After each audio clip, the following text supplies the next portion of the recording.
país, está ahí y se está utilizando de una manera constante y repetida.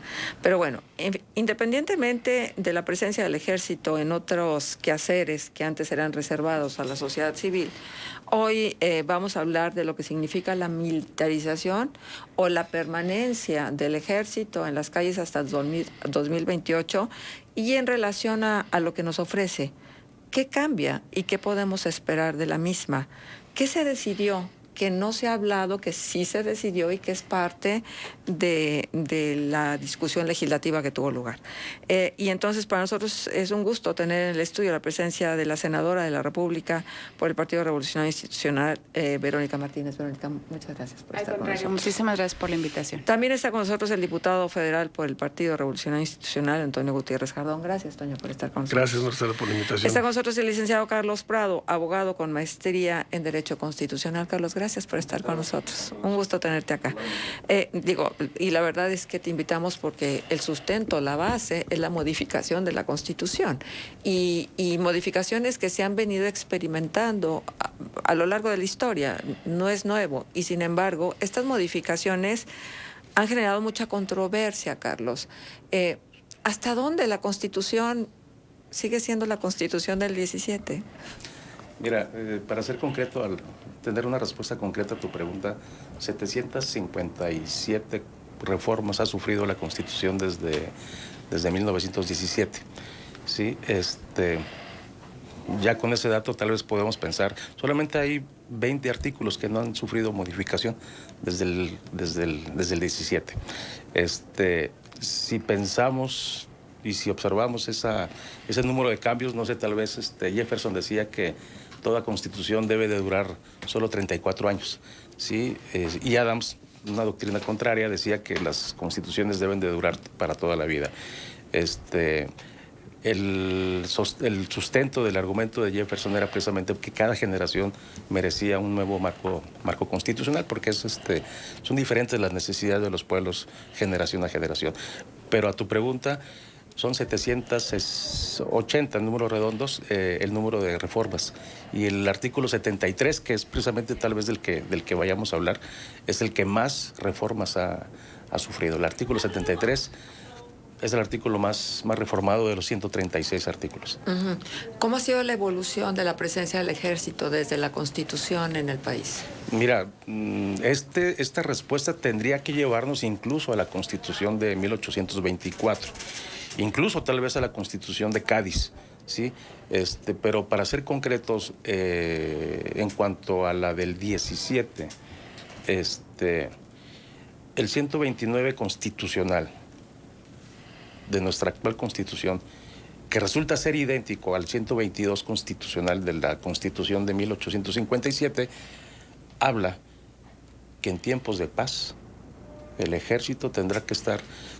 estoy parafraseando, no estoy diciéndolo tal cual. En tiempos de paz, el ejército tendría que estar necesariamente abocado únicamente a actividades concernientes a la disciplina militar. Nuestro 129, que es idéntico al 122 constitucional de la Constitución del 57.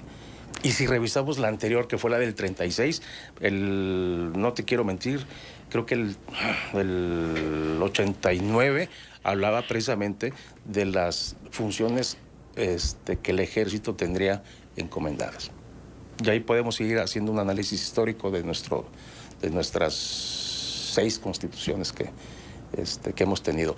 Tal vez en el público nos están escuchando y acaban de identificar que acabo de decir un error, ¿sí? Estoy diciendo 6, pero estoy hablando de las generales. Sí hemos tenido otros intentos constitucionales, pero vamos, las que nos han marcado y que han sido preponderantes para este país, la del 24, 36, 41, las reformas, la del 57, el Estatuto Imperial de Maximiliano y 17, son las que hemos tenido. ¿No hay límite para las modificaciones? No hay límite. Bueno, el límite lo establece el 135 constitucional, que es el que establece la forma el mecanismo de reforma constitucional. Ajá. Ahí establece, es precisamente lo que vimos ahora en la sesión pasada, la preocupación que existía en el Senado para poder establecer un voto mayoritario, porque eso así lo exige la Constitución. No es una reforma ordinaria en donde por mayoría simple pudiera aprobarse en la etapa de aprobación del proceso legislativo, pudiera salvarse con una mayoría simple. Aquí establece la Constitución 135, mayoría calificada. ¿Qué es mayoría simple y qué mayoría calificada? La mayoría simple es, Verónica, no sé si me ayudas. La mayoría simple, pongo el balón y tú lo rematas.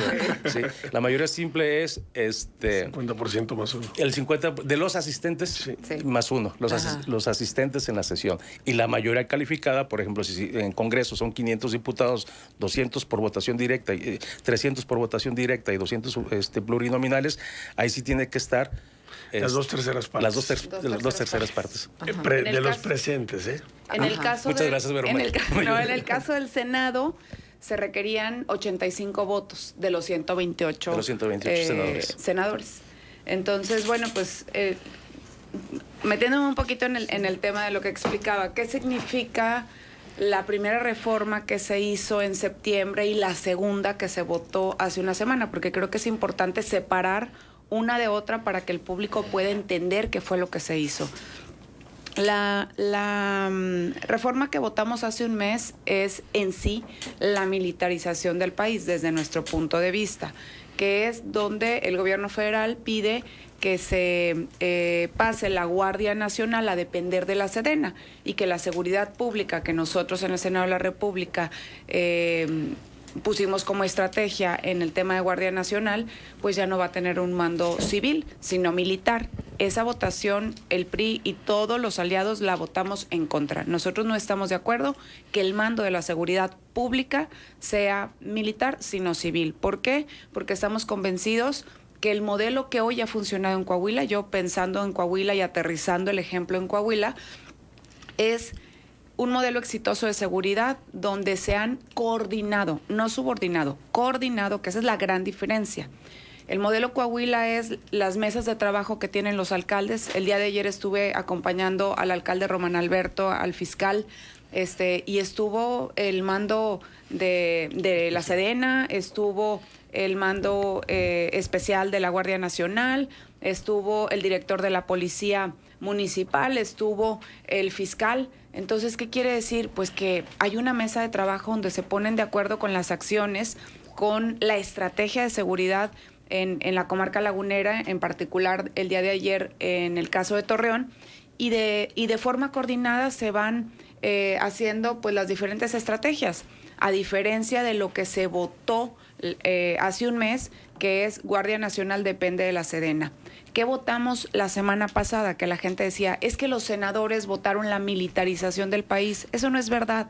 La militarización del país se votó hace una semana y lo que explicaba ahorita bien Carlos, no se requería una reforma constitucional porque era a leyes secundarias. Esto significa que con una reforma ordinaria se requiere mayoría simple, que es el 50+1, y la sacaron solos. Aunque votáramos en contra, iba a salir porque no requería la mayoría calificada.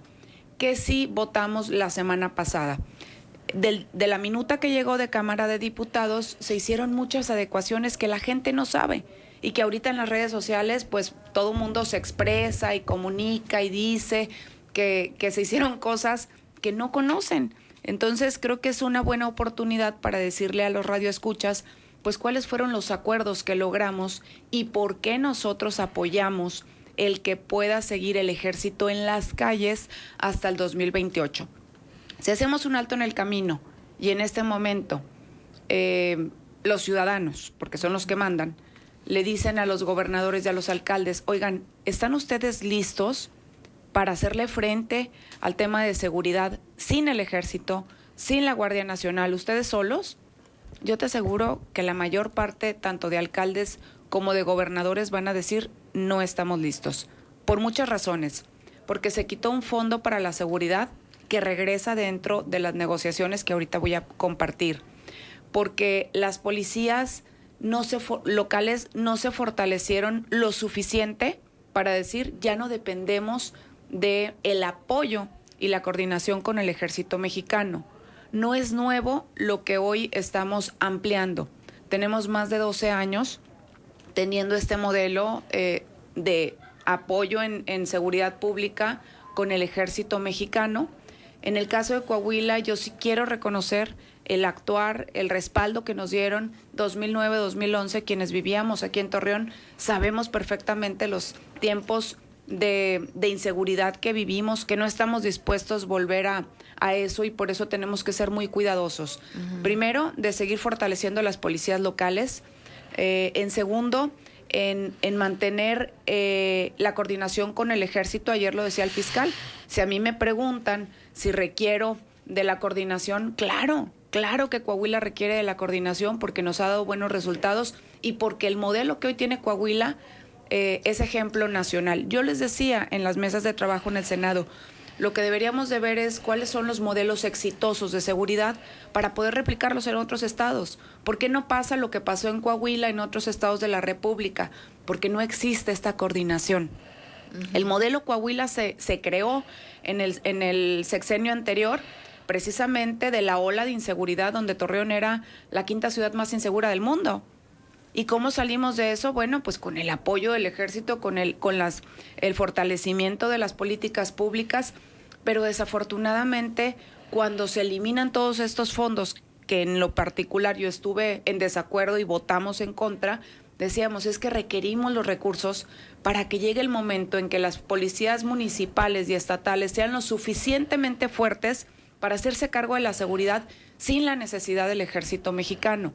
Yo sí quiero recalcar esta acción porque para poder apoyar este dictamen se negociaron muchas cosas que me gustaría compartir algunas de ellas. El dictamen que llega de Cámara de Diputados decía solamente la ampliación de las Fuerzas Armadas del 24 al 28. ¿Qué logramos en la mesa de negociación en el Senado de la República? Se establece que la actuación de las Fuerzas Armadas permanente debe estar sujeta a los criterios establecidos por la Suprema Corte de Justicia. ¿Qué quiere decir esto? Estamos metiendo ya en el carril hasta dónde pueden llegar las Fuerzas Armadas, que debe de ser de forma extraordinaria, regulada, fiscalizada, subordinada y complementaria. Las Fuerzas Armadas no pueden llegar a ejercer el cargo de seguridad pública si es que un gobernador no lo solicita explícitamente o un alcalde lo solicita explícitamente. Los estados y municipios que digan no requiero del Ejército Mexicano, pues entonces en esos estados el Ejército no va a estar en las calles. No significa que hoy la Policía Municipal va a depender del Ejército o la Policía Estatal va a depender del Ejército, que esa es una de las dudas que ayer en la mesa de seguridad salían. Es que decían que ahora con esa reforma que hicieron en el Senado, la Policía Municipal va a depender del Ejército Mexicano. Eso es mentira. La Policía Municipal y Estatal seguirá teniendo su mando civil y los directores con los que han funcionado. En el caso de Coahuila nada va a cambiar, el modelo sigue siendo el mismo de coordinación de Guardia Nacional, Ejército Mexicano, Policía Municipal y Policía Estatal. ¿Qué cambia? ¿O cuál es la buena noticia? Que logramos que regrese un fondo para la seguridad. Antes de seguir avanzando en esta materia, déjame nada más detenerme en dos cosas.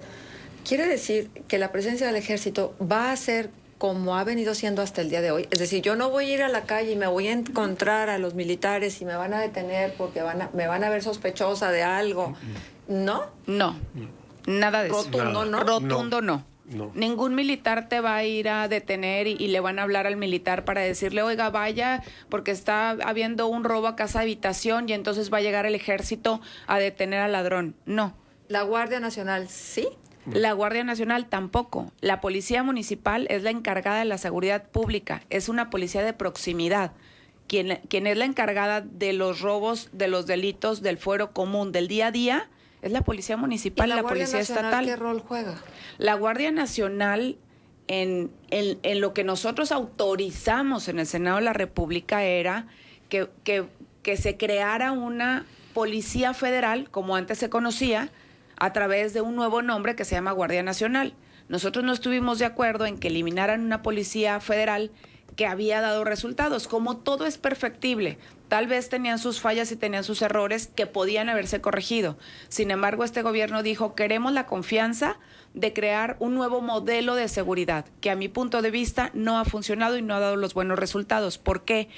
Porque el compromiso que hizo el gobierno federal y que no cumplió es que paulatinamente, que la entrada en vigor de la Guardia Nacional era con elementos del Ejército Mexicano y de la Marina, precisamente porque iban a arrancar, y que en el tiempo que ellos tuvieran para poder capacitar a civiles que se iban a graduar de las escuelas, de los centros de adiestramiento, tanto de la Guardia Nacional, que están en Champotón y algunos otros estados, conforme se fueran incorporando civiles a la Guardia Nacional, tanto elementos del Ejército como de la Marina regresarían a los cuarteles. Estaban como prestados en lo que arrancaban, porque no había civiles preparados para arrancar con el número de elementos que requería la Guardia Nacional.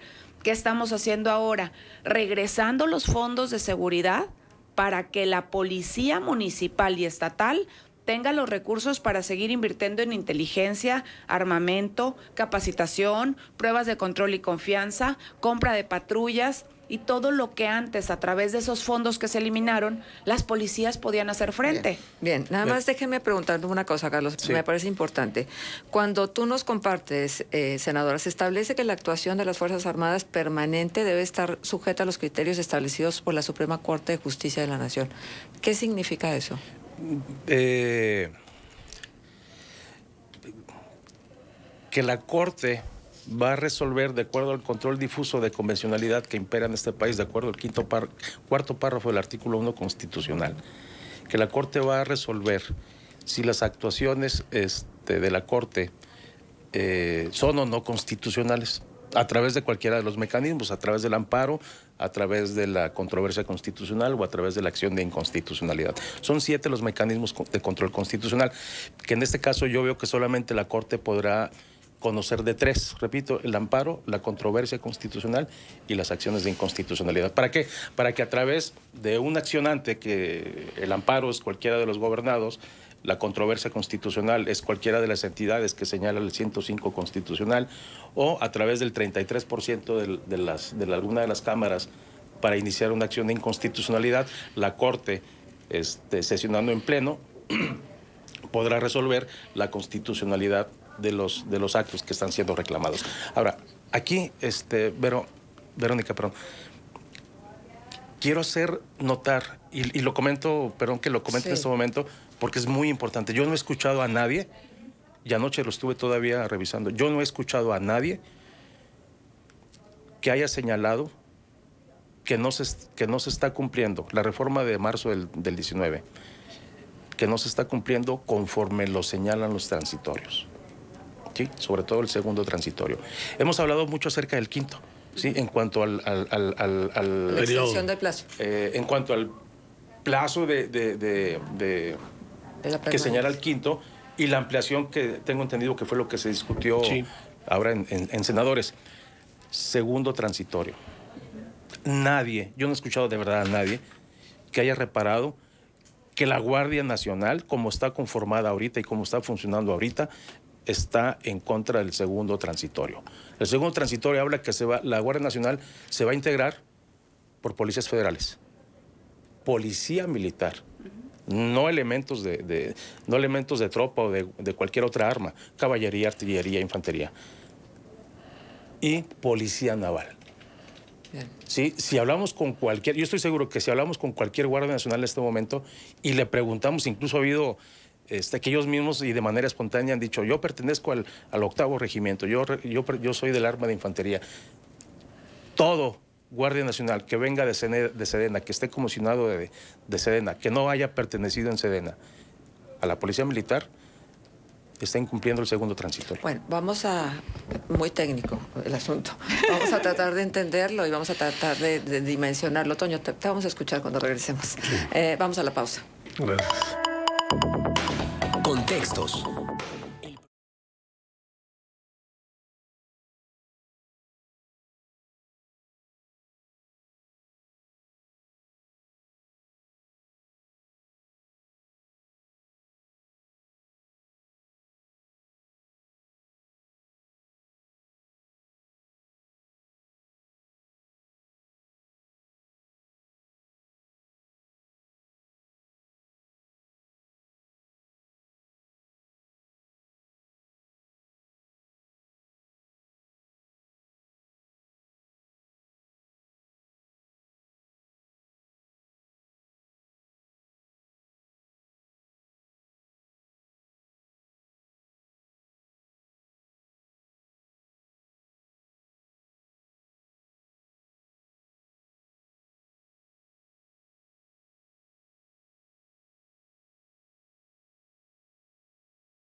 El ejército en tiempos de paz se debe estar preparando para la guerra. Buen día, Grem. Los escucho todos los sábados. Roberto, militar en retiro. Roberto, muchas gracias por estar. Buen día. Esto que explica la senadora ya estaba en la ley y no cumplió. Para el 2023 no hay dinero para lograr que el ejército regrese a cuarteles.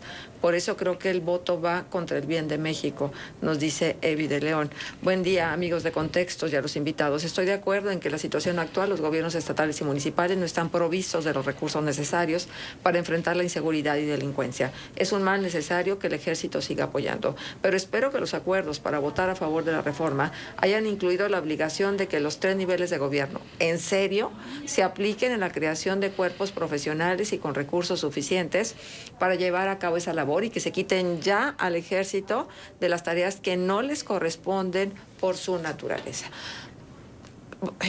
Ya no sé ni qué hacer. Si regresara al tema técnico que planteaba Carlos, oírnos y revisar estos otros aspectos de lo que se decidió. Voy a ser bien clara, ¿sí? Creo que parte de la discusión que se ha venido dando después de lo que se decidió tanto en la Cámara de Diputados como en la Cámara de Senadores tiene un tinte político-electoral, no necesariamente de seguridad. Y entonces, al no coincidir con quienes iban a ir en la alianza, se origina una discusión que rompe prácticamente con la famosa alianza a la que veían muchos como el único camino para que la cuarta transformación no vaya a un segundo periodo desde el gobierno federal y desde las elecciones estatales pudiera tener alguna opción los otros partidos. Toño, esto es real. Sí, se mezclaron los temas. Sí, efectivamente, Marcela, nosotros ya lo comentó la senadora. Fueron 3 temas diferentes y la gente se confundió. Primero, el tema de la votación del 1 de septiembre, el día 2, por ahí fue la primera votación de la ley secundaria, que la votamos en contra de no militarizar la Guardia Nacional. Y todos votamos en contra, porque es una ley secundaria que va a llegar a los tribunales y la van a echar para abajo, porque no puede estar arriba de la Constitución. Ahí necesitaban la mayoría calificada si hubiera sido un cambio constitucional, y no lo fue. Fue una ley secundaria que la metieron para sacarla a ellos. Posteriormente sale la iniciativa de la diputada Yolanda de la Torre, de Durango, que la habíamos visto en una plenaria nosotros aquí en la ciudad de Saltillo. Habíamos tenido una plenaria y ahí ella externó su inquietud. Sin embargo, yo creo que las formas como se dieron, pues creó esta confusión y este malentendido entre el tema de la alianza va por México, porque sale de bote pronto. Te confieso que a nosotros también nos sorprendió el que de repente votamos la siguiente semana luego ese tema. Y yo decía, oye, a ver, se va a confundir la gente, ¿no? Porque la gente está ahorita apenas con el tema de la Guardia Nacional y así fue como tal cual pasó. La siguiente semana la gente se confundió y dice, la Guardia Nacional y los medios de comunicación nacionales también hablaban de la Guardia Nacional cuando no se votó eso. ¿Qué fue lo que se votó específicamente? Extender 4 años más, porque en el 2019 se había acordado en el Senado y en la Cámara de Diputados, se había acordado que iba a estar el Ejército Mexicano, la Marina y la Fuerza Aérea hasta el 2024 haciendo tareas, coadyuvando al tema de la seguridad. ¿Por qué? Por el tema de los derechos humanos, porque cuando empecé esta guerra contra el narcotráfico y involucran al ejército, no existía nada que pudiera proteger a los militares del tema de los derechos humanos.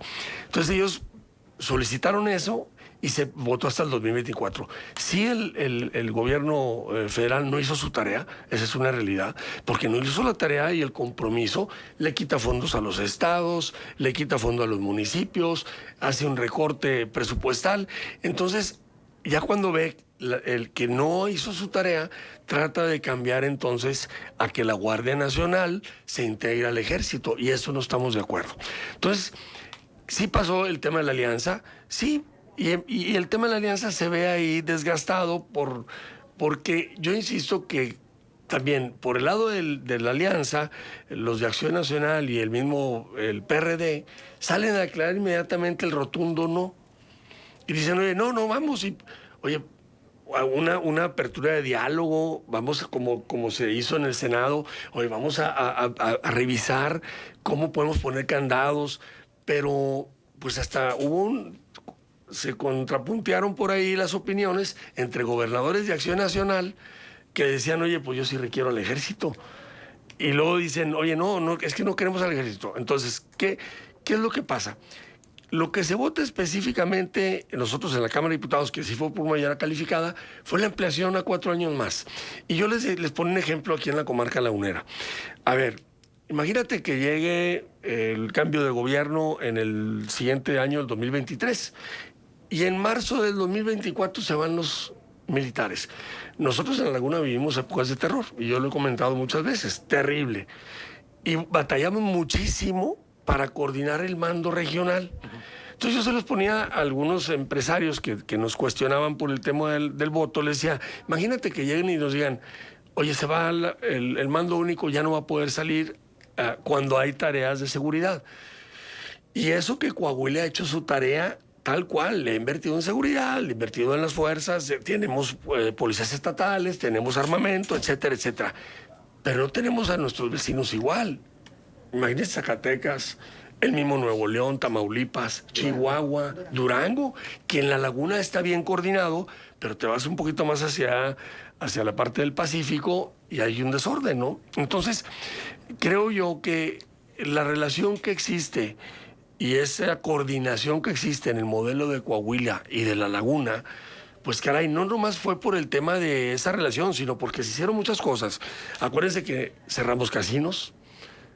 Hay que ir al fondo, ¿no? Se cerraron casinos, todas las máquinas, esas tragamonedas que existían en las misceláneas, se destruyeron miles de máquinas que financiaban al crimen organizado, el control de la venta de alcohol, los yonques, se prohibieron los yonques, entonces fue una tarea de muchos años.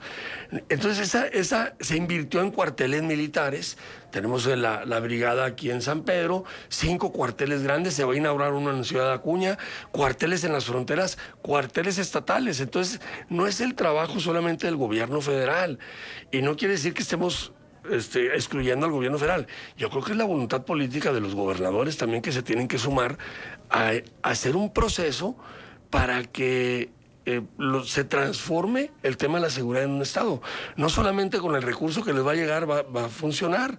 Pues hay que hacer todo eso. Y el modelo de Coahuila, insisto, y de la comarca lagunera es un éxito y un ejemplo a nivel nacional. Entonces habrá que replicar eso en otros estados, ¿no? Entonces creo yo que la decisión la hicimos porque los diputados de Coahuila nos sentamos a dialogar y dijimos, oye, vamos a apoyar la extensión, condicionado a los recursos, condicionado a un trabajo bicameral que se va a hacer una comisión bicameral donde se va a estar trabajando para la supervisión y poder trabajar de la mano y darle continuidad a que en su momento la Guardia Nacional se convierta en una Guardia Civil en este proceso, ¿no? Claro. Carlos, déjame volver al tema que tú pusiste sobre la mesa, sí, para poder entenderlo, porque es tan técnico y la verdad quienes estamos apartados de la expertise de la abogacía, pues no nos queda claro. ¿Qué planteas? ¿Qué estás planteando con esto cuando haces esta tesis y la pones sobre la mesa? En cuanto a los artículos. Al incumplimiento, mira, sí. Para explicarlo de manera rápida, tal vez utilice palabras incorrectas, pero pueden ayudar para entender qué es una cosa y qué no es una cosa. El artículo, toda ley y nuestra Constitución, para que pueda funcionar requiere de un articulado que se le denomina artículos transitorios. Desde cuando inicia la vigencia, incluso si se requiere de una partida presupuestal para la creación de algún nuevo órgano, alguna nueva institución, en el transitorio se ordena toda esa forma de poder llevar a cabo la ley. La ley es la parte sustantiva y los artículos transitorios es el protocolo para poder llevar a cabo lo que señala la ley. Es como la forma. Es como la forma, exactamente. Es el fondo. Ajá. Es correcto. La reforma de marzo del 19, en donde hubo una reforma al artículo 16, al artículo 73, creo que fueron 4 artículos constitucionales. El artículo 21, párrafo 10 y párrafo 11, se llevó a cabo. Y junto con la reforma se le incluyen los transitorios. Esta ley va a entrar en vigor a partir de tanto. Esta ley va a durar los 5 años, del 19 al 24, al 24 exactamente. Pero el segundo transitorio, que de verdad, lo digo por segunda vez en esta plática, a mí se me hace muy, muy, muy peligroso que no se esté cumpliendo. ¿Por qué? Porque el segundo transitorio de la reforma de marzo del 19 dice la Guardia Nacional se va a conformar policías federales, policías militares y policías navales. Cuando en la práctica, si hablamos con cualquier elemento de la Guardia y platicando con él, nos va a decir, yo pertenezco al 5º Batallón de Infantería, nos va a decir que ellos vienen de las armas del Ejército y creo que algunos de los servicios. ¿Qué me refiero cuando digo armas, infantería, caballería, blindados y artillería? Son las 4 armas del Ejército y los servicios, sanidad, fuerza aérea, etcétera, etcétera. Pero no solo la guardia, los elementos de guardia vienen de policía militar y policía naval y policía federal. ¿Qué significa? De que un guardia nacional que provenga de un batallón de infantería, que esté adscrito, que esté comisionado a la Guardia Nacional, está incumpliendo con un texto constitucional, que es el segundo transitorio de la reforma de marzo del 19. Cuidado con eso, mucho cuidado con eso. ¿Por qué? Porque si bien es cierto, en la legislatura se trató de acomodar de acuerdo al marco constitucional, en la práctica vemos que el Ejecutivo Federal, como en otras muchas cosas, no atiende o no entiende, no sé qué suceda, lo que señala la Constitución. ¿Sí? Así. Bien. El hecho de que un infante, un elemento de caballería, un elemento de infantería esté dentro de la Guardia, viola la Constitución. ¿Por qué? Porque los transitorios forman parte de la Constitución. Bien. Híjole, el tiempo está encima de nosotros y déjenme compartirles la participación del auditorio. Nos dicen, buen día, yo tengo viviendo en Torreón 5 años, soy oriundo de Tijuana, Baja California, y solo me hubiera gustado que toda esta gente que aplaude al ejército en las calles hubiera vivido en Tijuana en 2009, donde a veces llegabas tarde a tu trabajo porque el ejército se le ocurrió estacionar su tanqueta afuera de tu cochera y ni cómo pedirles que se quitaran, porque ya te estarían acusando de la obstrucción de la seguridad. Y ahora más con la, así dice, bola de mediocres e ignorantes de la Guardia Nacional. Están a las órdenes del ejército. Esa Guardia Nacional con mayoría de gente ignorante y mediocre.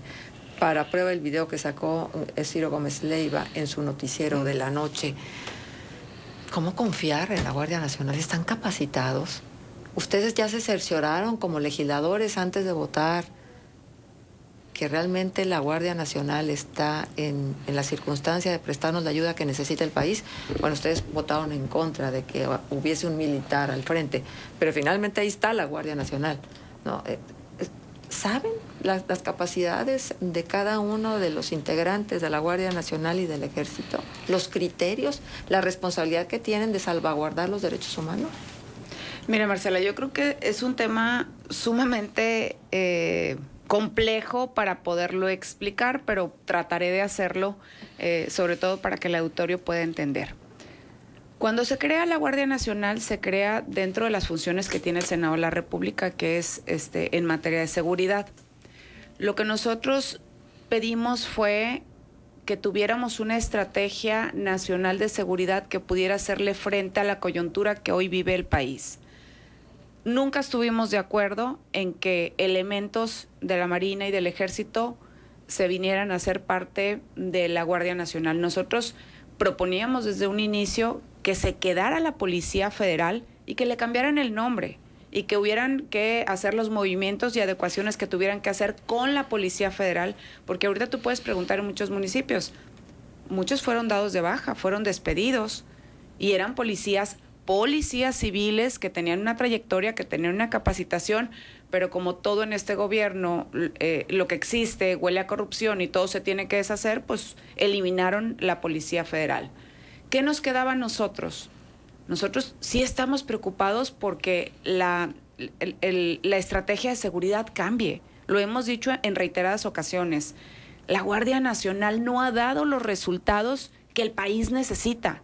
Porque hoy vemos cómo están incendiados muchos estados Ojalá y no nos vuelva a tocar a nosotros, digo ojalá, porque nunca lo puedes garantizar. Por eso nosotros hoy estamos respaldando las acciones que consideramos necesarias para fortalecer la seguridad pública.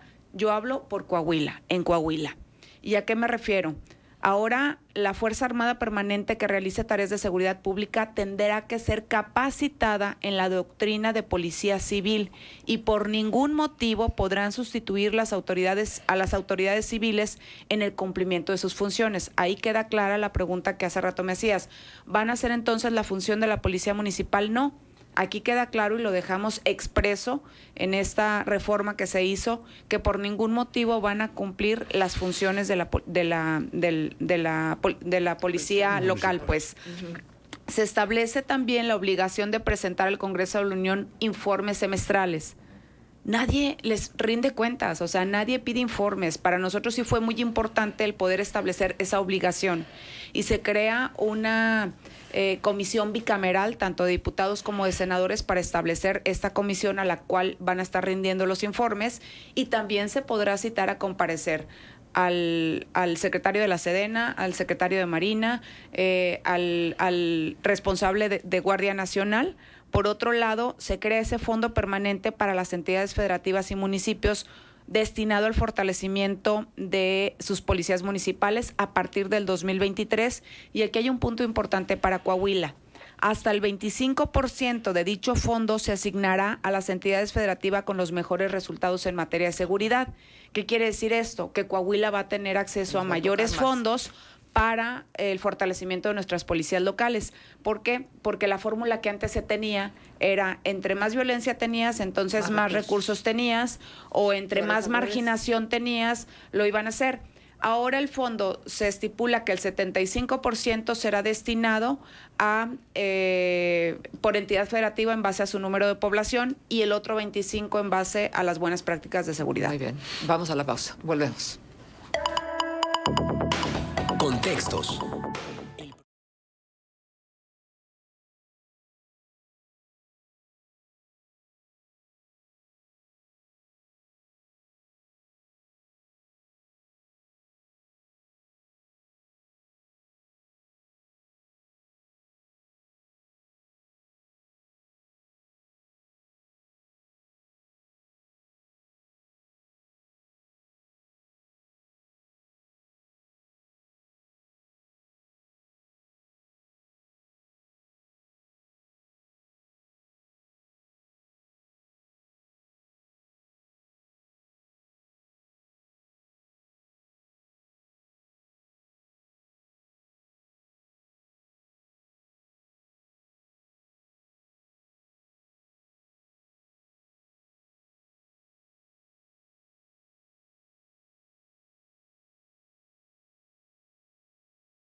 Se hace obligada esta pregunta para la senadora Verónica Martínez.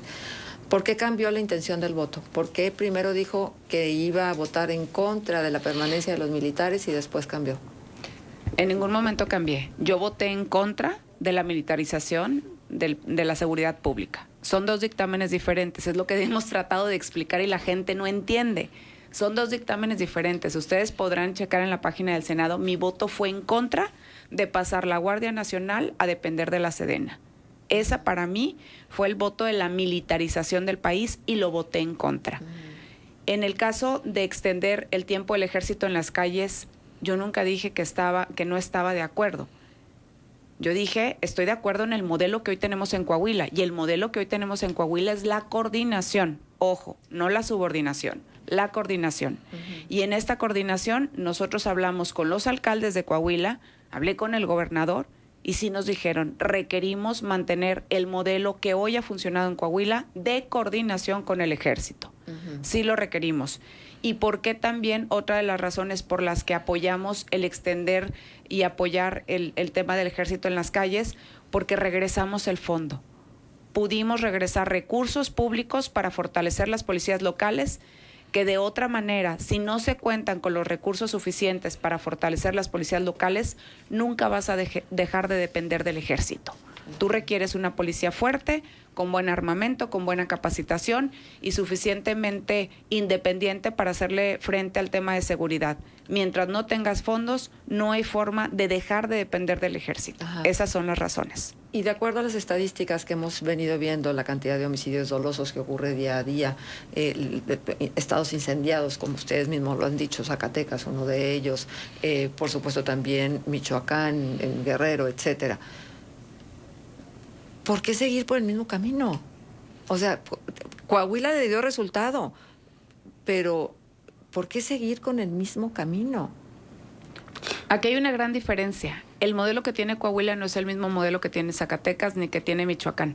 La mesa, insisto, la mesa de seguridad y la estrategia que se hizo en la comarca lagunera no es la misma estrategia que tienen. Yo tengo muchos amigos que son ahora gobernadores, que eran senadores y que platicas con ellos y dicen, no, pues nosotros no tenemos la coordinación con el ejército como tú me lo cuentas. No hay una mesa donde todas las semanas estén. ¿Qué garantía, o sea, ya se admite qué garantía va a ser que tomen a Coahuila como referente y el modelo de Coahuila?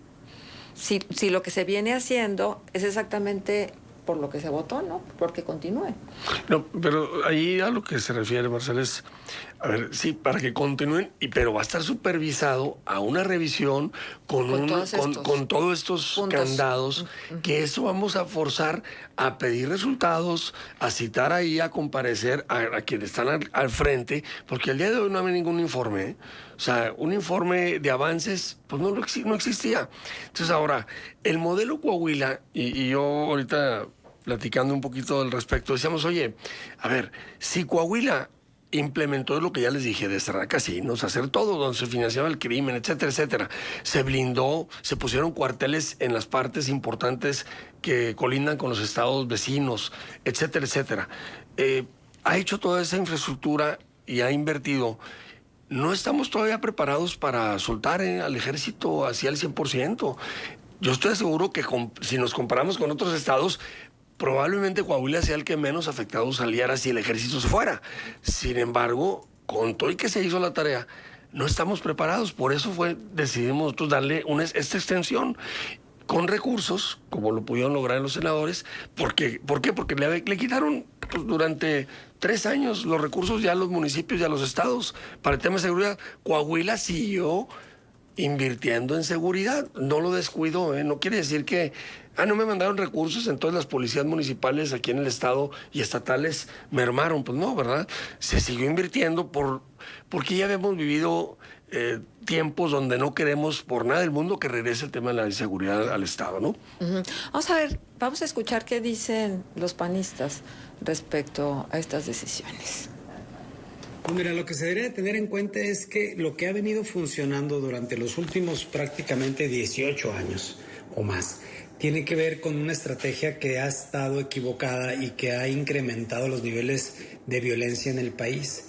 Y nuestro sistema de justicia penal se modificó desde una reforma en el año 2007-2008, que se lleva a cabo una reforma en donde las policías están obligadas a aportar pruebas a las carpetas de investigación para sancionar o para poder aportar pruebas en un proceso penal en contra de aquellos delincuentes o presuntos delincuentes, pues tuvieron que llevar a cabo toda una preparación. Hoy con el ejército en las calles pues no tienen esa preparación ni conocen estos procedimientos que se tienen que llevar a cabo.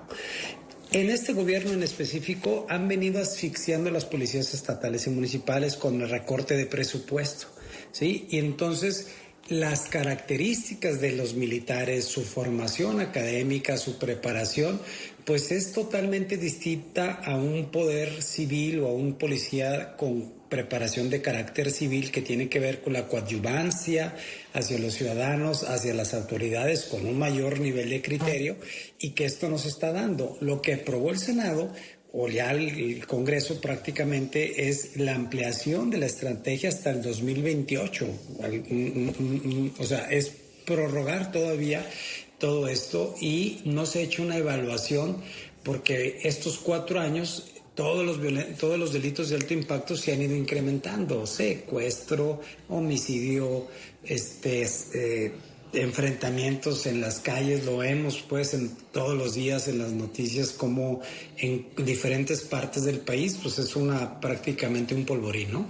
Entonces, digamos que el ejército no está preparado para ser primer respondiente cuando se presenta un delito. Así es, y ahora que vemos, por ejemplo, las filtraciones de información que fueron vulneradas, la información de la propia Secretaría de la Defensa Nacional, pues cómo aún teniendo información no actúan, ¿verdad? Entonces, pues sí está muy delicado, y lo peor es de que el gobierno federal no ha dado muestras de querer corregir, y ya son muchos años de violencia en nuestro país y creo que esto va de mal en peor, ¿no?